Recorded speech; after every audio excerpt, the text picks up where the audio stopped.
Brethren, I had planned to record an episode today about conflict. In fact, I had a conflict in Lodge recently that was still weighing heavily on my mind.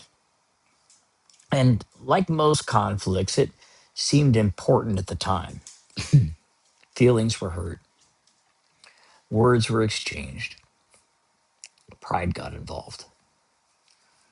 We've all been there. But something happened today that completely changed my perspective. Welcome to the Masonic Journey.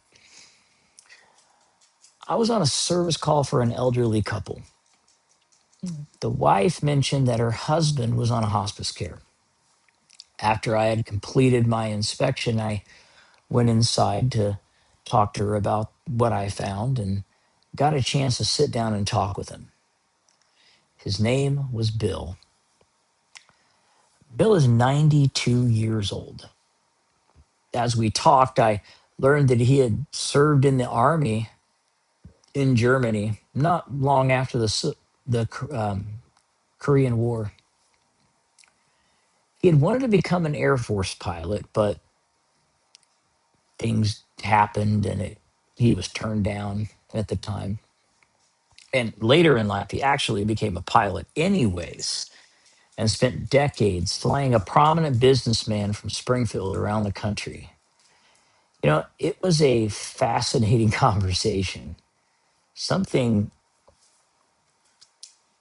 something in me just felt that this was a special human moment.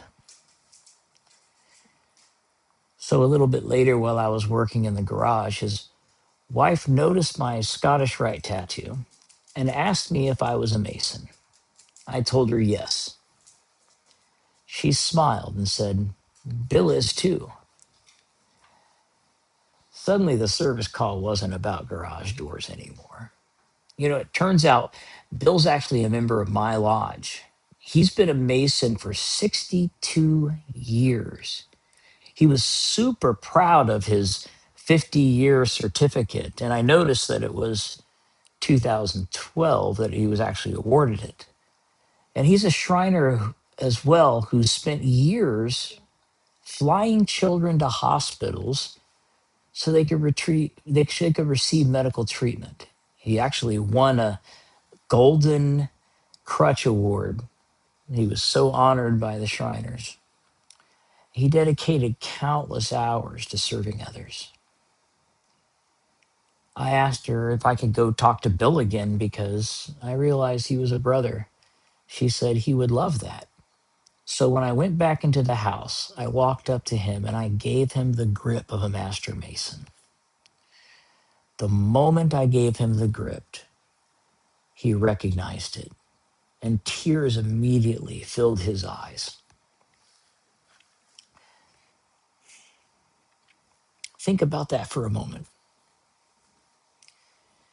Not because of a title, not because of an office, not because of ritual proficiency, not because of lodge politics.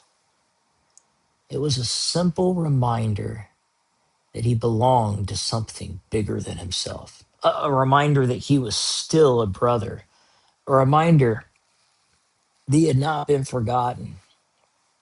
As we continued talking, I learned he had never received a 60-year pin. 62 years as a Mason. But no pin, no recognition, no celebration of that milestone. By the time I left, I had called our district deputy Grand Master, Chuck Oheim. We have a 60-year pin on the way, and we're arranging to present it to Bill in person while he can still enjoy the moment. But before I left, Bill gave me something I never expected. He handed me this. Has his name on it. Has Abu Ben Adam shrine on it. He hand carved this after he became a master mason. It has the symbol that's associated with the master's word. If you know, you know. He told me he wanted to keep it for the rest of my life and then donate it to the lodge in his memory when I die. What what do you even say to something like that? See, I was a stranger that morning. By afternoon, I had become a steward of a piece of his Masonic legacy. Bill also told me that he wanted a Masonic funeral. I promised him that we would make sure that it happened. I promised his wife that she would not be forgotten either.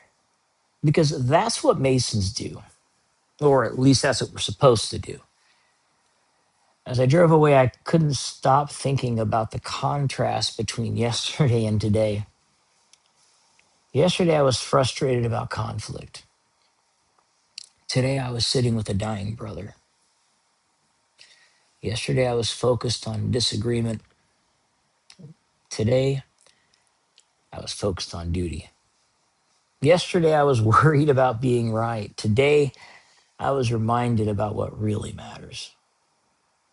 You know, one day, every single one of us will attend our last lodge meeting. One day, we'll hear the closing gavel for the final time. One day, someone else will tell our stories. And I doubt any of us will be worried about who won an argument in lodge. I doubt we'll be concerned about who sat in what chair. I doubt we'll even care who got their way during a committee meeting. What will matter are the lives that we touched, the brothers we encouraged, the widows we cared for, the candidates we mentored, the children we helped, the promises we kept. Freemasonry is not measured by the arguments we win. It's measured by the people we serve. The greatest lesson Bill taught me wasn't found in a ritual book. It wasn't hidden in an esoteric symbol. It wasn't buried in some ancient manuscript. The lesson was simple. Never let a brother be forgotten.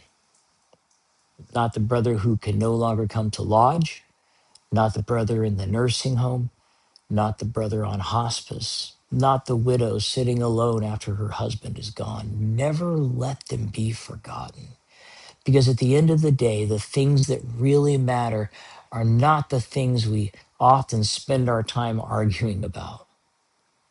The things that really matter are love, service, brotherhood, and keeping our obligations. Today, I met a Mason who spent 62 years living those principles. And I left that house a better Mason than when I arrived. Until next time, my brothers, remember the journey is not about becoming important.